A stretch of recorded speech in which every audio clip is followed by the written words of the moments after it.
kimlar uchun emas, masalan, Yevropaga magistraturaga kirish? Yevropada men shu narsani sezdim.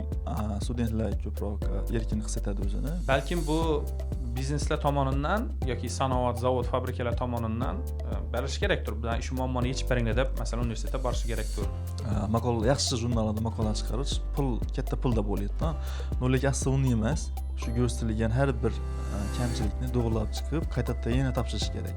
Yani ketman bir yili o'qituvchini mashinaning ichida bo'lgan pasientdan bunga olib qaradim. Tramp ma'muriyati administratsiyasi hozirgi federal budjetdan PhD'lar ajratuvdan pulni qirqib tashlaganda. Chunki hozirgi zamon shunga qarab borayotir. O'tgan yilda yakka olimlar davri bo'lgan bo'lsa, masalan, Einstein ikki fizik turmush qursa, Curie'lar oilasi deb aytadi-da. Mashhur ibora boradi shunchaki.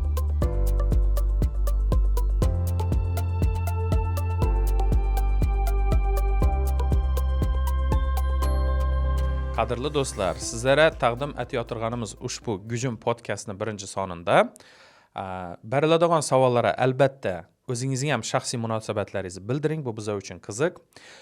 1-mart sanasida eng yaxshi fikr mulohazalar kommentariyallarini o'qib, bizlar Doniyor bilan 2 dona yaxshi mulohazani topib, sizlarga kitob taqdim qilamiz, g'oliblarga kitob sovg'a qilamiz. Ushbu videoga like bosib, bizlarga obuna bo'lib, do'stlaringiz bilan ulashish yoddan chiqmasin. Assalomu alaykum qadrli do'stlar. Bugun Gujum podkastimizni ilk sonida ilm haqida gaplashamiz. Bugungi mehmonimiz Jumanazarov Doniyor. Assalomu alaykum, xush kelibsan. Assalomu alaykum do'stim. Rahmat. Taklif etganing uchun. Biz yosh vaqtda aytadilar, kitob o'qigan, sal maktabda yaxshiroq o'qigan bolalar o'qib olim bo'lasan degan gap bo'ladi devlardan. Yana bugun xuddi o'qib olim bo'lgan odam oldimizda o'tiribdi. Xudo xolasa men sizlarga haqida qisqacha donishtiraman. Doniyor Jo'ra biz litseyda o'qiganmiz, hozircha birgamiz, lekin seni donimidan odamlar bo'lsa auditoriyamizda ular uchun donishtiraman. Doniyor Jumanazarov Xorazm viloyati Qazaras tumanida tug'ilgan, yosh 35da, 2008-yilda fizika fanidan xalqaro olimpiadada qatnashib, kumush medal sohibi bo'lgan. Shu yili Qazaras tumanidagi litseyni bitirib, O'zbekiston Milliy universitetining fizika fakultetini imtiyozli ravishda imtihonsiz qabul qilingan. 2016-yilda Fransiya davlatida magistraturaga qabul qilingan grant asosida. Va 2018-yilda Daniya Texnika universitetida aspirantura, ya'ni PhD ga girib, 2022-yilda doktorlik dissertatsiyasini yoqlagan. Bugungi kunda Urganch davlat universitetining fizika kafedrasida dotsent bo'lib ishlab kelayotir. Yana bir marta xush kelibsan. Xudo xolasa bugun shu ilm haqida gaplashamiz. Meni birinchi savolim, magistraturani Yevropada o'qish fikri nedan boshlangan? Xo'p, magistraturani Yevropada o'qish fikri o'zim men bakalavr bitirgandan keyin 4 yildan keyin o'qishga kelganman-da, 4 yildan keyin. U yana kelib, u yerda ishladim, 2 yil kollejda ishladim, turli kollejlarda ishladim.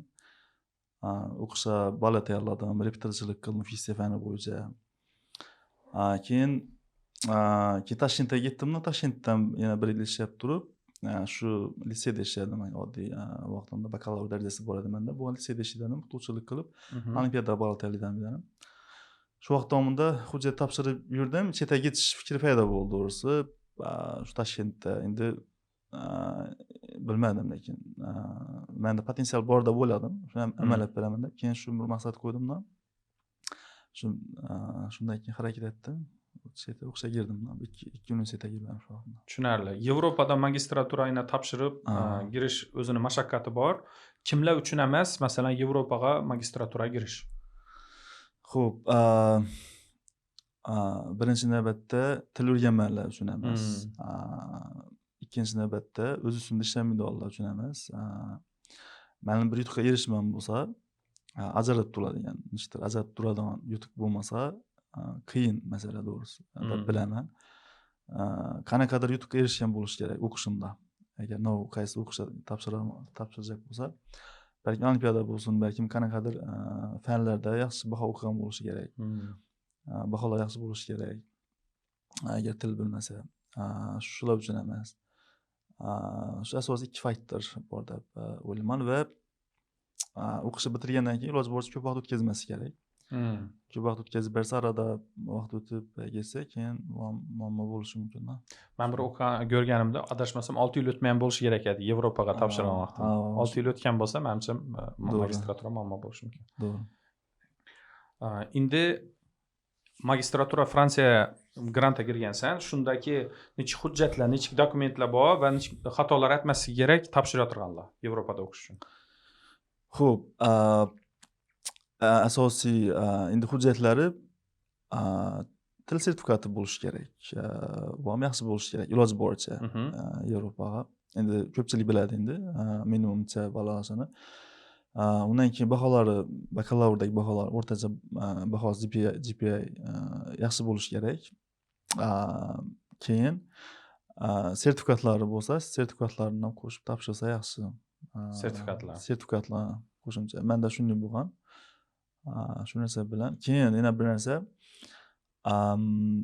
ko'proq joyga topshirish kerak iloji boricha. Shunda soni ko'proq bo'lsa, imkoniyat oshadi-da. Shu narsa menda shunday bo'lgan. Bizning davrimizda Erasmus o'xshagan nalar bo'ladi edi. Grantlar bo'ladi edi. O'zbekistonda, O'rta Osiyodagi o'quvchilar Yevropaga magistraturaga ketish bo'yicha. Lekin saniki Primoy universiteti o'zida menimcha. Doğrudan-doğru universiteti o'zini grantini topshirdingmi yoki o'rtada qandaydir tashkilot bo'lmadi grant beradigan? Erasmus Mundus bo'yicha. Erasmus Mundus edi. Shu Erasmus Mundus bo'yicha shu o'rta tashkilot bor. Hozir Erasmus Plus bo'lib, menimcha hozir ham davom etib turibdi bu jarayonlar. Endi bilishimcha bor, davom etgan, lekin avvalgiga nisbatan kamaygan. Menimcha shunday hozir imkoniyatlar emas, endi grantni miqdori kamaygan bo'lsa kerak deb o'ylayman. Hozir kelib bilmadim lekin. Tushunarli. Endi magistraturaga girdik. Yevropada magistr darajasindagi odam bilan O'zbekistondagi magistr darajasindagi bolalarning farqini nima deb sezding? Xo'p, Yevropada men shu narsani sezdim. Studentlar ko'proq erkin his etadi o'zini. Bu yerda bilasan, masalan, kim keldi, ketdini, bu yerda bizlar umuman hech kim tekshirgan emas. Hamma studentlar o'zi bilim olish uchun boradi. O'qish jarayonida laboratoriyalardan ham o'zi borib, masalan, ishlab. Bu yerda shu narsa bor edi. Erkinlikni sezdim bu yerda studentlar o'rtasida. Endi bilimli bolalar ham ko'paydi, to'g'risi. Bilimli bolalar ko'paydi. Bizlar Italiyadan kursdoshimiz bor edi, bilimli kuchlar shu italyan bolani. Ajralib turadi. Endi men ham nazariy jihatdan fizika biz asos o'rgandik edi. Fizikadan ham nazariy jihatdan ham yaxshi biladi bari. Nazariy jihatdan yaxshi. Keyin fransuz bir do'stimiz bor edi. Fransuz 2-3 do'stimiz bor edi. Ular yangilik qilishadi, bilimi lekin uncha emas. Masalan, fizikada bizda yaxshi nazariyasi yo'q edi, lekin ularni yangilikka, texnologiyalarga qiziquvchilar, shuni kompaniyalar ishga girish harakat etib, shu ishga kirgani shu bo'ldi. Fransiyani o'zida. Kichkina kompaniyalar ham girganlar bor. Shunda ya'ni bilim bo'lmasa ham yangi narsa qilishsa, masalan, osmona nodir uchirish, kichkina kompaniyalar ko'p to'g'ri. To'g'ri. Shular qo'shilib, shular ishga kirib natija beradilar shu. Bilim bo'lmasa ham nodir yangilikka qiziqadi-da. Agar yana 22 yosh bo'lganingda magistraturani qaysi davlatda o'qigan bo'ladi deding? Balki Amerikaga topshirish harakat qilgan bo'ladi. Amerikada o'qishim yaxshi deb o'ylagan bo'ladi, menimcha. Amerika fikri ham yaxshi. Yevropada o'qidik. Davom etamiz. Keyin Fransiyadan PhD topshirish, Fransiyani o'zida turib, Daniyaga PhD topshirilganmi yo O'zbekistonga kelib pauza olinganmi ish bo'lgan? O'qishi oxirgi yilına kelib, hujjat topshirib boshladim PhDga. Shunda oxirgi yilning o'rtalarida endi topshirdim. Shu vaqtda men kirganim shu vaqtimda bo'ldi-da. Ya'ni o'qishni tugatmay turib topshirib boshladim. Keyin tugatib, o'qishni tugatib, dissertatsiya himoya qilgandan keyin Fransiyaning o'zidan Daniyaning elchixonasi orqali Daniyada 3,5 yillik residence permit, yashash huquqini olganman, kartasini. Zo'r. Endi savol. Bolalarda, ina magistr yoki bakalavr o'qib yurgan bolalarda ilm yo'lidan ketishi o'zi qachon his etish mumkin? Ya'ni sen aytding, o'zini ishonch paydo bo'ldi menda, men aytib bilaman deb o'yladim deding. Masalan, PhDga ketish fikri, ilmga ketish fikri odamda bir paydo bo'ladimi yo ta'sir bo'ladimi chetdan? Bu narsa menimcha shu 5-6 klassdan boshlaydi deb o'ylayman. 5-6 klassdan boshlab shu vaqtdan bilinadi. Keyin 7-klassga kelib, masalan, agar shu vaqtda yaxshi bir o'qish maktabi berilsa, ya'ni konkurensiya bor maktab berilsa, shu konkurensiya bilan birga chiqib ketish mumkin-da. Shu vaqtda ko'p narsa shu vaqtda hal qilinadi, hal bo'ladi. Men aytchakam hozir Fransiyada magistr bitirib turib, shunda bir kompaniyaga ishga kirish mumkin edi, O'zbekistonga qaytish mumkin edi.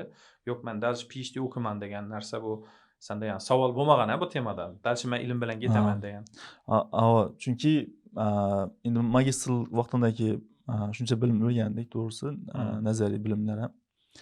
Endi buni PhDda qandaydir ilm bilan, qandaydir bir real narsa bilan qilish xohlaysan-da. Biz magistrda ko'p narsa o'rganasiz, 1,5 yil davomida ko'p narsa nazariy bilimlar o'rganasiz, ham laboratoriya bajarasan. Endi oxirida magistr dissertatsiya yozgan vaqtimda u narsa qiyin narsa emas-da. U yerda magistr dissertatsiyasi qiyin narsa emas. Endi PhDda haqiqiy ilm bilan shug'ullanasan, ya'ni maqola chiqarish kerak bo'ladi. Dunyo darajasindagi jurnallarda masalan, ya'ni ilmiy jamoada maqolalar chiqarish kerak bo'ladi-da. Ya'ni shuni ish qilish kerak, ya'ni shunga yarasha ish qilish kerak bo'ladi. Endi qanaqadir shuncha bilim o'rgangandan keyin qanaqadir ish qilib, ilmiy ish qilib, shu ilmiy ishni bir sinab ko'rish kerak bo'ladi baribir. Tushunarli. Hozir bizlarda aspirantura deb aytilar edi avval. Aspirantura bilan Yevropadagi yoki dunyodagi PhDni farqlari nima? Xo'p, endi shu vaqtda aspiranturada doktorantura ham bor edi bizlarda.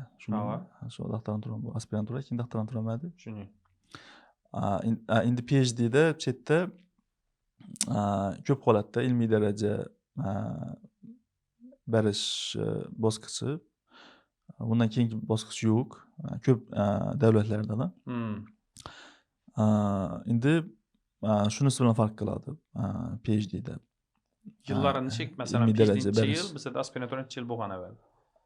Endi davlat chetda davlatga qarab, masalan, Daniyada 3 yil, Germaniyada kamida, u yerda Germaniyada ko'p ham cho'zilishi mumkin, 5 yil ham cho'zilib ketishi mumkin.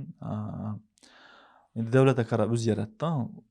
Endi aspirantura meni bilishimcha shu vaqtda birdan 3 yil o'xshaydimi? 3 yil keyin doktorantura qilinadi. Keyin doktorantura. Hozir shu ikkisini qo'shilgani ma'lum ma'noda PhD to'g'ri keladi. Shu oxirgi ilmiy daraja. O'zbekistonda hozir PhD degan atama tez ishlatilib turadimi akademiyada masalan? Albatta. Hozir PhD deb aytib turibdilar. Albatta. Hozir ham PhD bor. Shuning uchun aspirantura so'zini aslan PhD ga o'tamiz, to'g'rimi? Shu. Yevropada birinchidan biznes sohasida bilaman, akademiyada PhD'laring obro'si baland. Lekin biznesda, industriya deylik, sanoatda PhD'lari bir majlislarga chaqirib yo bir narsalar aytadilarmi? Nechalik obro'si bor olimlaring Yevropadagi bizneslarda, sanoatda? Xo'p, endi biza o'qigan joydan ham professorlar, endi men aynan shaxsan men professorim ko'plab kompaniyada kengashida boradi-da, ya'ni maslahat kengashida boradi. Endi shular bilan birga maslahat aytib ishlatiladi. U men biladiganim aynan men o'qigan sohamning, masalan, men o'qigan soham materiallarni tomografiya orqali o'rganishda, endi yangi texnologiyalar bilan ichini ko'rish, har xil 3 o'lchamda ko'rish, ichini har tarafdan tasvirlarni yaxshilash, materiallarni o'rganish. Endi bu yerdan shunday kichkina kompaniyalar boradi. Materiallarni taklif qiladi va materiallarni, har qanday moddani yaxshi o'rganib beradigan kompaniyalar ko'p-da u yerda. Yana men professorim shu kompaniyalarni kuzatuv kengashlarini maslahatchi, shular bilan maslahat qilib ish qilinadi. Ya'ni internetdagi shu kompaniya internet saytida ko'rsang, shular oldida turadi-da. Shu professorlar oldida turadi. Shular bilan birga maslahat aytib ishlatiladi. Endi demak, bizneslarda asosiy rollardan bir rolni bajargan olimlar, to'g'rimi? Albatta. Qiziq. Jamiyatda doktor darajasindagilar, PhD'larni nechik jamiyat qabul qilgan? Buni bir yaqqol misollarini ko'rganmisan, his etganmisan? Uyda faqat pozitiv narsa professorlar to'g'risida PhD endi ya'ni ilmiy darajaga ega insonlar to'g'risida, ya'ni universitetda ishlaydigan insonlar to'g'risida albatta uyda hech qanday negativ narsa ko'rmadim. Pozitiv narsa. Insonlar faqat uyda to'g'risi men ko'chada urushib yo so'kishib yurganlarni ko'rmayapman endi ko'chada. Endi universitet soha ichida yo bu yerda hurmat. Savolim masalan bizlarda hali PhD kim bo'lsa, bu PhD etgan odam desa, jamiyatda yoki biznesmenlar o'tirib olib, bu zo'r odam ekan, bu kerak odam ekan deymi, yo'qmi? Men shubham bor-da. Biz O'zbekistonda masalan PhDlari oddiy jamiyat yoki bizneslarni qadrlaydi degan savol bor-da menda. PhDlar mavzulari nedan oladi? PhD xo'p, O'zbekiston sharoitida, to'g'rimi? O'zbekiston sharoitida endi ilmiy rahbarlar tomonidan beriladi. Ilmiy rahbari masalan ne ish qilib yurgan bo'lsa, o'zining sohasidan kelib chiqqan holatda shuni beradi, mavzuni beradi. Ya'ni o'zi qiziqqan va shuni yaxshi o'rganish kerak bo'lgan, kerak deb o'ylagan sohasi mavzusini talabaga beradi-da shuni. O'zi shug'ullanib yurgan sohasidan beradi. Bizlarda shuni. Hozir men bir savolim bor. Bizneslar, industriyalar olimlara zakaz buyurtma bersa, menimcha yaxshi bo'ladi deb o'ylayman-da. Chunki men maqolani masalan PhD maqolasini hayotda tatbiqini ko'proq qiziqaman. O'zim ozroq tadbirkor bo'lganim uchun. Masalan, ilmiy ishni hayotda tatbiq qilib yoki bizneslarga tatbiq qilib rivojlantirish haqida ko'p o'ylayman. Balkim bu bizneslar tomonidan yoki sanoat, zavod, fabrikalar tomonidan berish kerakdir. Bular shu muammoni yechib beringlar deb, masalan, universitetga borishi kerakdir. Nechik bo'lsa, shuning bog'liqlik bo'ladi deb o'ylaysan. Xo'p, menimcha endi men bilishimcha, sen o'zing masalan harakat etsang, har kim harakat etib, ya'ni atrofingga masalan shu sohani, ma'lum bir sohani tushunadigan odamlar yig'nab turib ish qilsa, menimcha bo'ladi. Shu narsa to'g'ri narsa, etish kerak, etsa bo'ladi. Ya'ni uni shaxsiy tashabbus bilan qilsa yaxshiroq menimcha. Shunda bo'ladi-da. O'zbekistondagi bizneslar ichida R&D markazi bormi deb qiziqib ko'rdim-da. Bir Artel kompaniyasida bor ekan.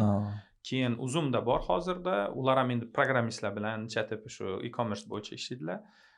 Keyin yana bir ikki farmatsevtika kompaniyasi qaysidir davlatdan O'zbekistonga kirib kelib, hozir R&D qurayotir ekan. R&D center bu demak shu yerda izlanib yangi innovatsiyalar qiladi. Xuddi shu PhDlar aytgan, universitetda aytgan ishidan o'xshash deb o'ylayman, faqat o'zlarining mahsulotlaridan fokus etgan bo'ladi, o'zlarining yo'nalishini. Men shu xohishim shu bog'liqlikdan shu savolga yana qaytaman. Masalan, qachon bizdagi zavodlar yoki bir katta tadbirkorlar, bizda zavodlar ko'p-ku, SAG degan gilamlar zavodi va boshqa narsa bor. Masalan, shu sohadagi olimlar bilan uchrashib, bir davrada gaplashib, ya'ni jamiyat a'zosi deding-ku ustozing. Ha. Shu narsa aytib, olimlarning fikrlarini olib yoki ularga bir ilmiy ish ayttirib, zakaz berib degan bo'lsa, shunda ilm PhDlari, olimlari pul aylansa masalan universitetda faqat kontrakt pulidan emas, imенно ilmdan pul aylanishi haqida o'ylayman-da. Private sektordan, ya'ni xususiy sektordan puli ilmga qarab o'tishi va ilmdan ham qanaqadir yechimlar berilsa va ular rivojlansa. Bu menimcha bozordagi sog'lom raqobat bartaraf qiladi-da. Katta kompaniyalar o'rtasida sog'lom raqobat bo'lsa, masalan, research and development bo'limini rivojlantiradi-da ular. Olimlar yig'nab, PhDlar yig'nab, o'zining mahsulotini sifatini oshirish bo'yicha ilmiy ishlar qilishi mumkin-da. Bu ko'pincha shu narsa bog'liq deb o'ylayman. Fikrim. Va shu sen o'xshagan tadbirkorlar masalan shu aytganim shu tashabbusda endi u ko'pincha shu narsani gap chiqadi-da. Tushunarli. O'zbekistonda ilm qilib taxminan necha so'm daromad qilish mumkin o'rtacha? Xo'p, endi ilm qilib, agarda masalan ilmiy salohiyati yaxshi bo'lsa, ancha normalniy bo'ladi. Endi normalniydan kasb Yetadi, qilsam. demak bir oilaga yetarli darajada daromad ko'rish mumkin. Xo'p. Albatta agar ilmiy salohiyat yetarli bo'lsa, bir oilaga albatta bemalol yetadi. Bemalol yetadi va undan tashqari o'zi xohlagan qanaqadir sayohatlar yoki shunga o'xshagan narsalarni Ilojim qilishi bor. mumkin, iloj qilishi Zo'r. mumkin. Poincare hikoyasi haqida eshitgan bo'lishing kerak. Kinosi ham chiqqan. Shu Poincare muammosi 1900-yillarda menimcha yaratilgan shu jismlar bo'yicha. Shuni bir o'zbek olimi bajaraman deb o'zini ilmga bag'ishlab, oilasini bilan dilemma bo'ladi-da. Masalan, u aytadi, ilmdan naf olish mumkin deydi. Menimcha u finansiy qiynaladi. Keyin ilmini tashlab, oilasini harakat etadi, ya'ni tirikchilik uchun harakat etadi. Hozir menimcha unday ahvol emas. Hozir agar kim yaxshi ilm ataman desa, bemalol oilasini ham boqib biladi, ham ilmida ketishi mumkin deb xulosa etsak bo'ladi. Albatta. Hozirgi kunda bemalol albatta ilm bilan shug'ullangan odam agar haqiqiy realniy ilm salohiyati yetarli bo'lsa, tilni bilsa, albatta oilasi uchun bemalol ishlab topishi mumkin. Zo'r. Yosh tadqiqotchilar nega ko'p xato etadi? Meni ko'rishimcha, yosh tadqiqotchilar til o'rganmasa xato qiladi. Katta xato. Til o'rganmasa. Va o'z ustida ishlash ko'p vaqt ajratmasa, masalan boshqa ishlar bilan band bo'lsa, yoki o'zidan ko'proq nagruzka olgan bo'lsa, boshqa ishlar bilan shunda xato qiladi.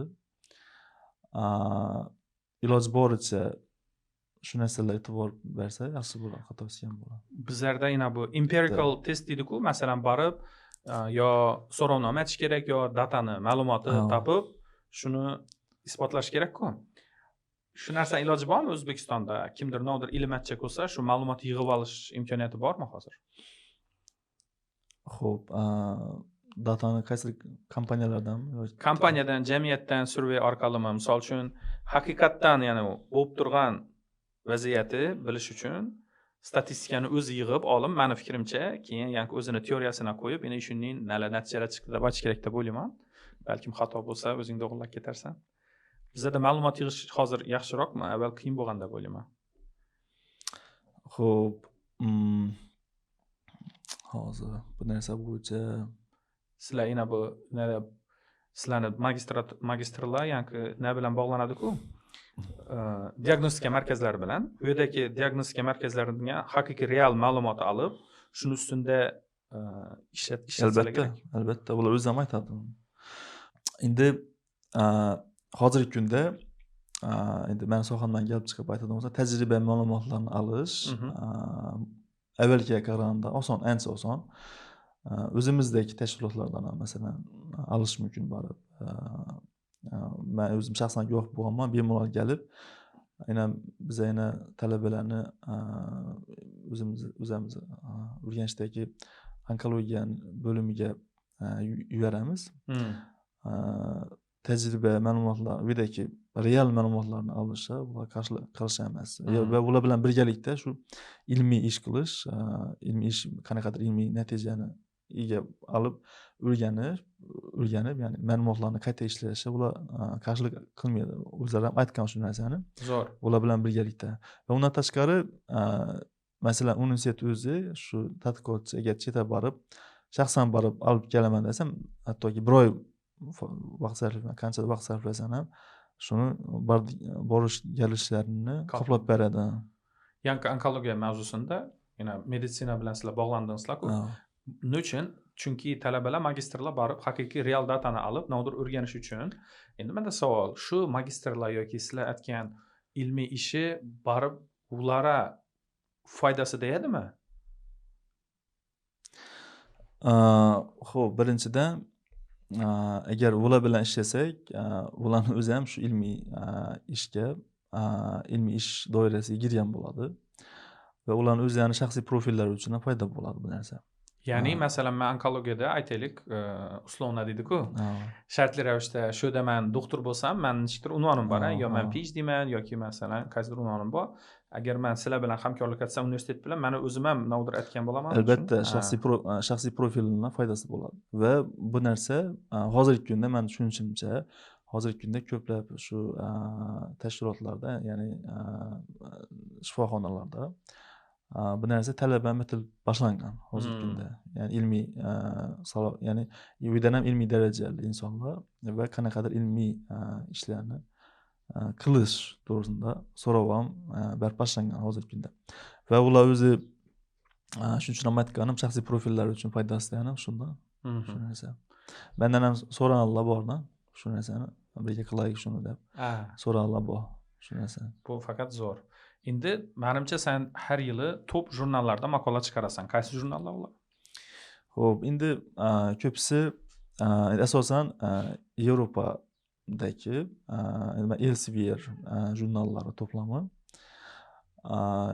va endi Amerikadagi IEE jurnallari to'plami. Endi men bosh harflarni aytdim. Shularda asosan shularda, ya'ni men o'zimni sohamga tegishli bo'lgan Elsevier ham 5-6 jurnallari bor, asosan shular. O'zbekistonda turib shu PhD etib yurgan bolalar, yigitlar, qizlar chet el jurnallarida chop etish uchun novullari yaxshi bilishlari kerak. Nechala oson bu narsa, nechala xarajati bor. Xo'p, birinchi navbatda til bilish kerak. Ikkinchi navbatda o'zini ishlab turgan sohasini yaxshi bilish kerak. Fizika bo'lsa, fizikasini yaxshi tushunish kerak ma'nosini. Uchinchi navbatda dasturlashni bilish kerak. Qaysidir tilda, Python yoki MATLABda bilish kerak. Endi hozir uni o'rganish ham qiyin emas, to'g'risi. Bu narsani o'rganish ham qiyin bo'lmay qoldi. Ikkinchi varianti, xo'p, maqolalar masalasida ko'pchilikda noto'g'ri tushuncha bor O'zbekistonda. Men shuni guvohi bo'lganman. Maqola yaxshi jurnallarda maqola chiqarish katta pulda bo'laydi-da. Lekin asli uni emas. Ikki jurnalda ikki xil variantda maqola chiqaradi. Birinchisi Open Access. Open Access'da yozgan maqolani hamma o'qiydi. Shuning uchun pul to'laysan. Yaxshi jurnallar uchun taxminan endi 3000 euro atrofida bo'lishi mumkin. Ikkinchisi subscription varianti. Bunda sen pul to'lamaysan, seni yozgan maqolani hamma o'qib bilmaydi. Faqat obuna bo'lganlar, pulini to'lab obuna bo'lgan odamlar yoki universitetlar, tashkilotlar o'qishi mumkin, olib o'zini kadrlarni berishi mumkin. Shunda pul to'lanmaydi. Yevropada yo dunyo jurnallarida maqola chiqarishning asosiy sababi biza yangi doktorlik unvonlarini olish uchun chetda maqola chiqqan bo'lishi kerak degan o'zini portfoliosi uchunmi? Biz asosan shuning uchun, bizlardagi talablarga ko'ra kamida 1-2 maqolasi shu yerda yaxshi jurnallarda, ya'ni tan olingan ilmiy jamoatchilik tomonidan tan olingan jurnallarda chiqqan bo'lishi kerak. Bu endi shu o'zimiz ilmiy ya'ni daraja sathini shu jahon darajasi bilan integratsiya qilish uchun qilingan narsa. Endi maqola yozib top jurnallarda chiqaraman degan bolalara, yigit qizlara maslahatlar bor. Masalan, hammaninkini ham maqolani qo'yavermaydilar, reject etadilar, to'g'rimi? Отказ etadilar. Xo'p, endi men maslahatim, agarda birinchi navbatda ustoz bilan yaxshi ishlash kerak, ustozi bilan birgalikda yaxshi ishlash kerak. Ikkinchi navbatda, agarda maqola shu ishlagandan keyin yuboriladi qaysidir jurnallar, chet el jurnalidan, keyin agar отказ bo'lib kelsa, ya'ni rad qilinsa, rad qilinish sabablarini ular albatta ko'rsatadi. Shu ko'rsatilgan har bir kamchilikni to'g'rilab chiqib, qaytadan yana topshirish kerak. Yana boshqa jurnalga topshirish kerak. Agar yana ular rad qiladigan bo'lsa, kamchiliklarni to'g'rilab yana topshirish kerak. Ular rad qilsa, kamchilikni albatta ko'rsatib, keyin rad qiladi.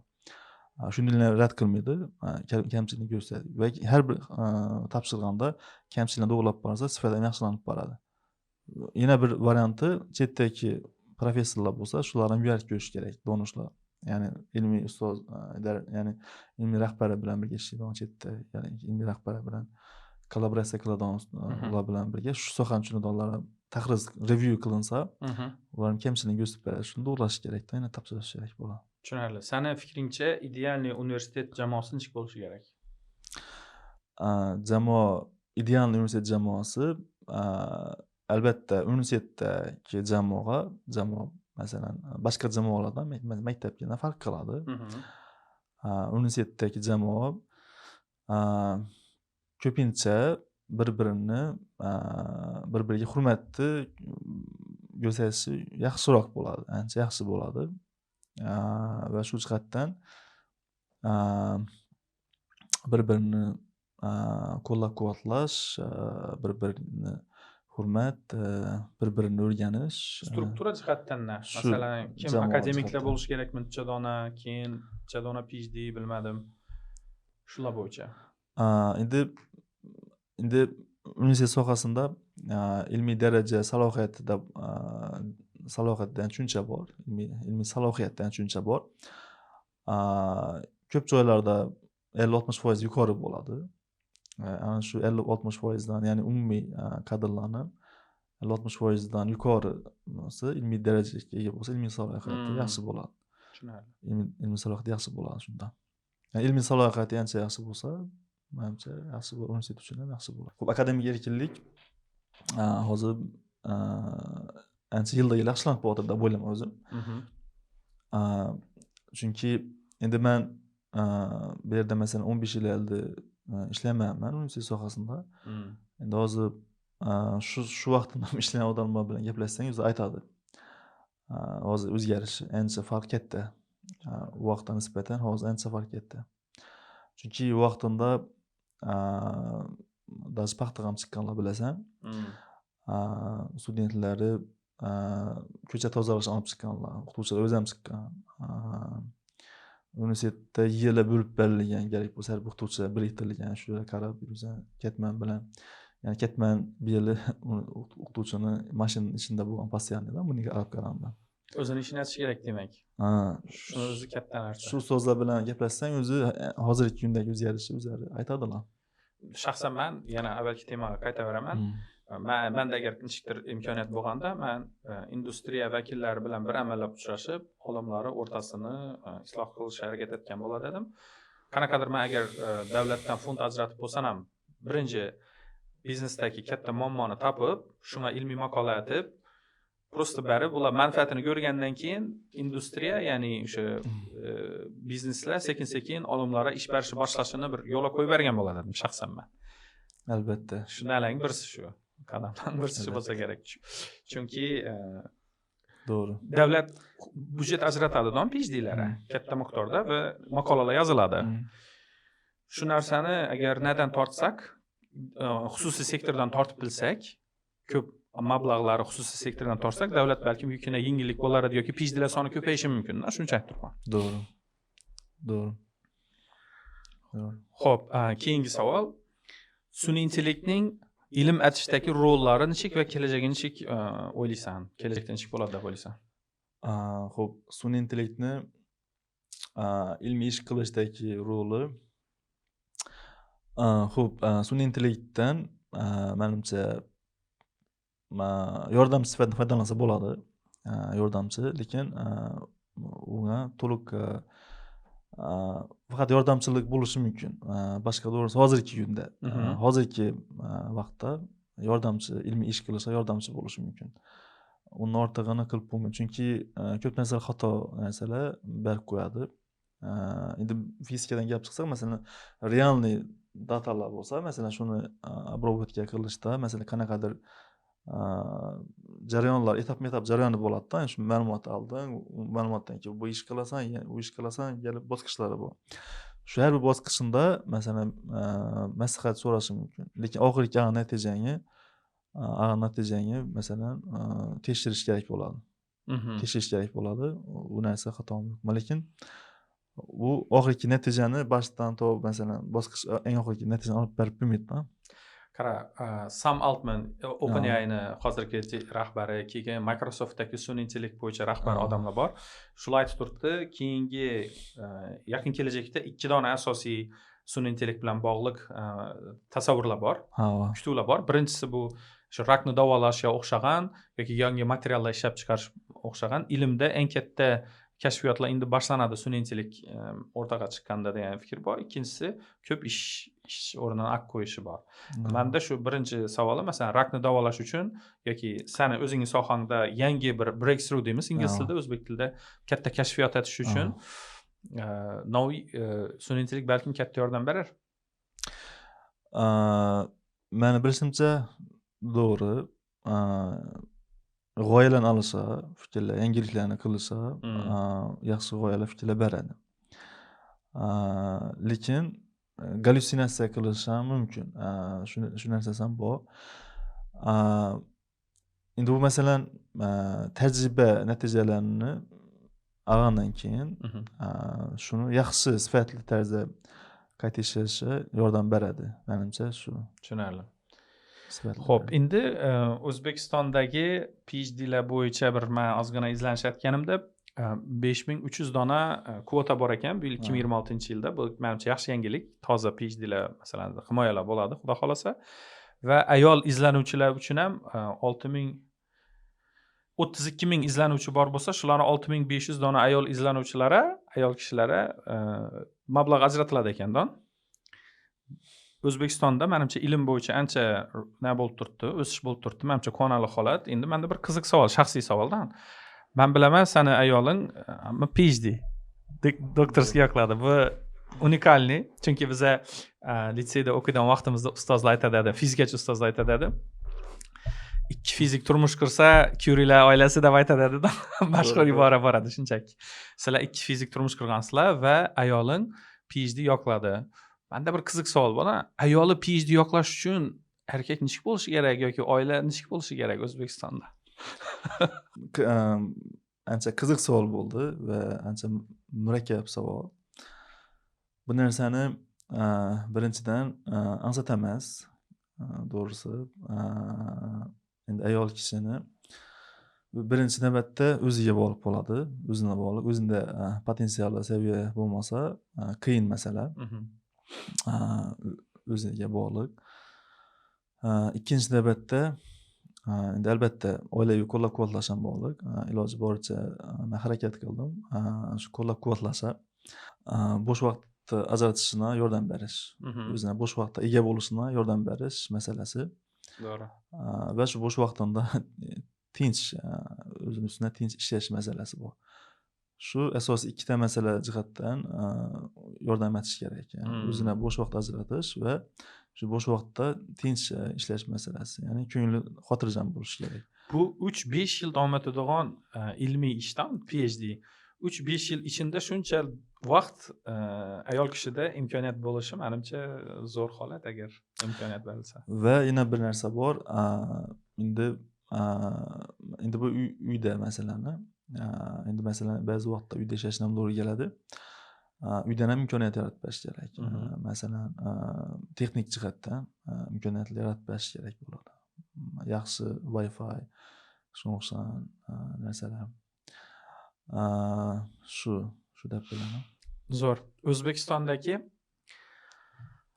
ilmga bo'lgan e'tibor imkoniyatlar yaxshilanib borayotgandan dunyoga chiqib ozgina gaplashamiz.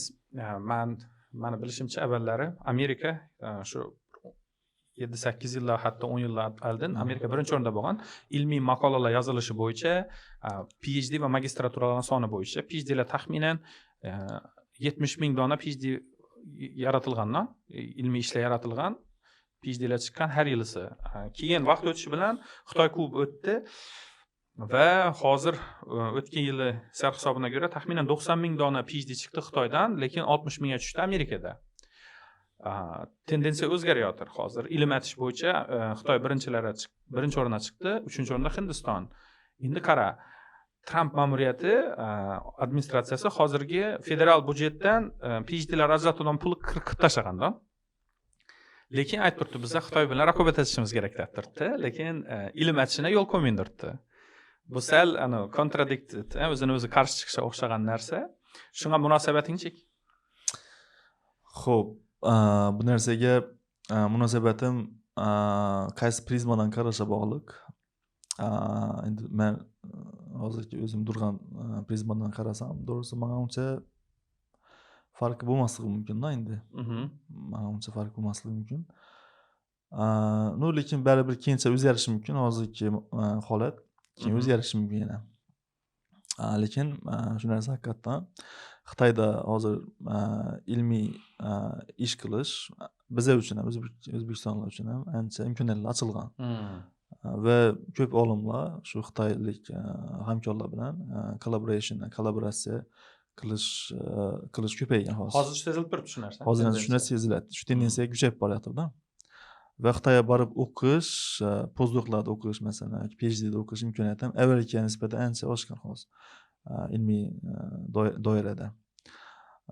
Bu narsa va osonlashgan. Postdoklar ham ko'paygan.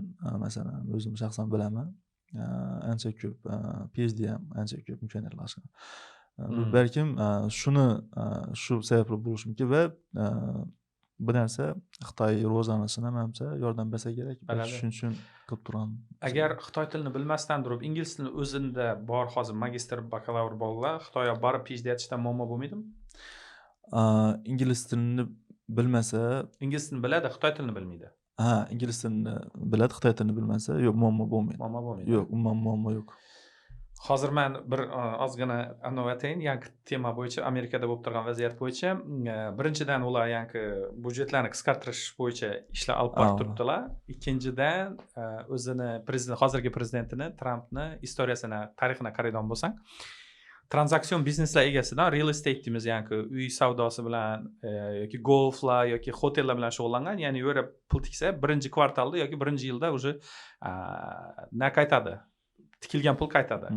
Sen olim ilmga pul tiksang 10 yilda qaytishi mumkin, 15 yilda balkim osmon bo'lishi mumkin, ya'ni agar yangilik uchun harakat etsang. U besabr u temalarda. Keyin yana uni logikasi shunday bo'lib turibdiki, agar qanaqadir texnologik innovatsiya bo'ladigan bo'lsa, частный sektor o'zi qilaversin, davlat aralashmaydi, shondan tortinglar pullaringizni deb shunday logika ishlatib turibdi. Menimcha o'rta va uzoq kelajakda ancha muammolar bo'lsa kerak, chunki boshqa davlatlar ayni ilmga pul tikib turgan vaqtida bu yoqda tortilish bo'ldi.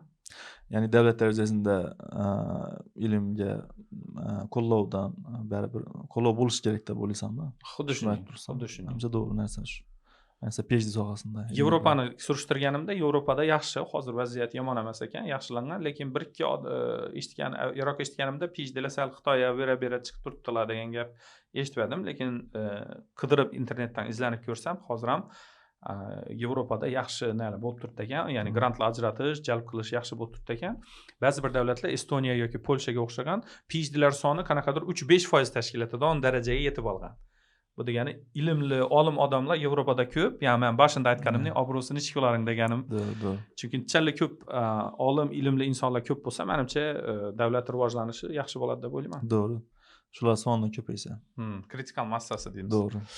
Xo'p, yaxshi. Endi oxirgi yakuniy qismiga keldik. Blitz savollar beraman. Qisqa tushuntirib o'tirishim shart emas ba'zan. Fransiya yoki Daniya? Qaysi soha bo'yicha? Ilm etishda. Ilm etishda.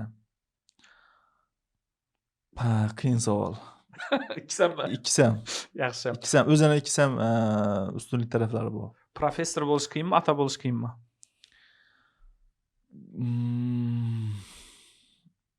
Ikkisam qiyin. Yaxshi. Ilm sohasi bo'lmasa, nima yo'nalishdan ketar-eding? Ilm sohasi bo'lmasa, balkim sport yo'nalishidan ketishim mumkin. Zo'r. Go'rash, milliy go'rashda qatnab o'zim shu go'rash bo'yicha ketishim mumkin. Aqlli geniy talaba yoki mehnatkash talaba?